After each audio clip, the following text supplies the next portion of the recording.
Hi, I'm Cherie Roshau. I'm an artist and I taught art for 40-some years. Now I'm a full-time artist.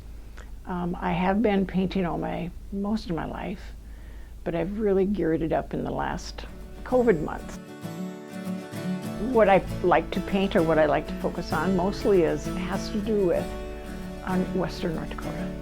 I love the people, I love the culture, and I love the animals, I love nature. Nothing better than putting sagebrush in one of your paintings. I just love it.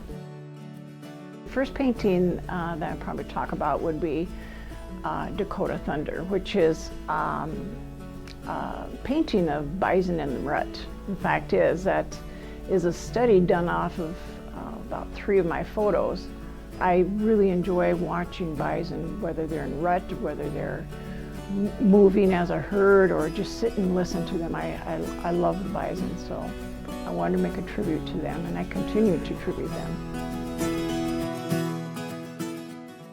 I love doing rodeo, and doing the layers of the leather and doing the layers underneath the saddle and the buckles and making them in perspective. That's always a little bit of a challenge, but I also love doing it.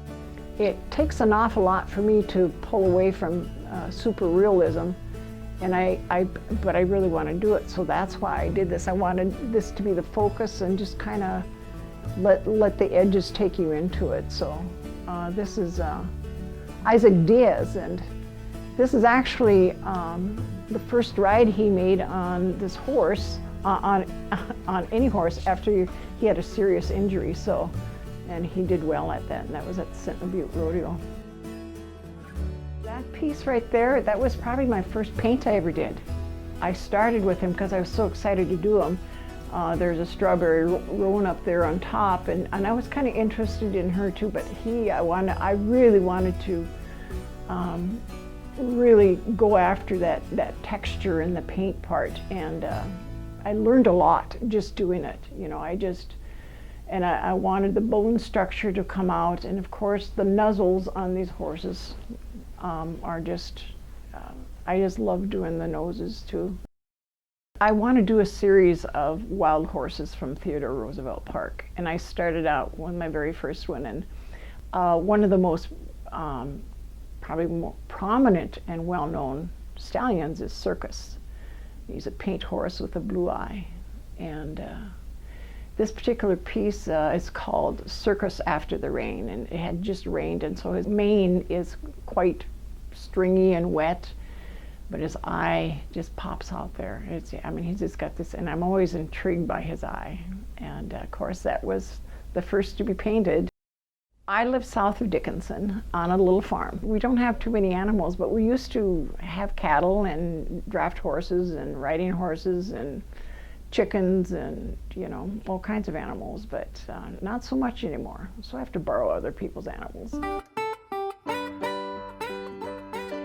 did create a series called the EIEIO series, and I decided to do farm animals because I absolutely love the little Ronald McDonald farms that have all these different kinds of animals. And I started out with a rooster, and I named him after my grandson, and he wanted to know why I was naming it. Then he found I was naming all of them, but it's the name of the piece is Xander, the Rooster with an Attitude. And you can really take a close look, and you look at that eye, and that eye is like he's going to come after you in any minute, you know. And then, of course, I had to do his sister as a little red hen, so. And then I continued selecting animals, and it's just been fun, just a lot of fun. I grew up south of Weevil, Montana. That's just over the border. And I grew up in actually a little Polish community. I grew up in a family of 10 kids. And my mother painted, and I used to watch her, and she probably was one of the first people to really encourage me to pursue it and to work with it. I just remember her having the courage to sit up and paint with 10 little ones running around, and you know, there were times when some of them took the paintbrush and dabbled on a painting, and she did a 8 foot by 4 foot painting for Dr. Bush and Beach, and that was his version of Custer's Last Stand.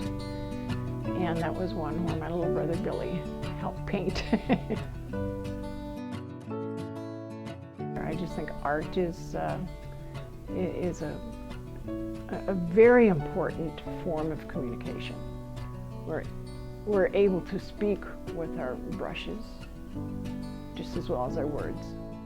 Through the world of art, no matter who you are, what you do, you could be one of my little first graders or my kindergarten kids who just love painting, and they're expressing themselves and they're so excited. And I just hope that adults out there, I want you to emulate those little kindergarten kids and try it and do it. You know, I just think it's important. I just think Western North Dakota is such a beautiful place to live, to raise kids, to come out and visit.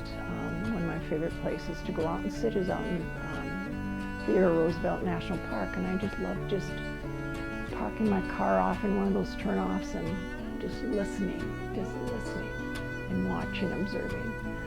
And I just think that is so wholesome and so spiritual, in fact. You know, Teddy Roosevelt talked about the spirit of the Badlands all the time, and I truly believe that that's where we find in nature, but we shouldn't just stop there, because we as human beings who during this COVID event have recognized how much we really need each other.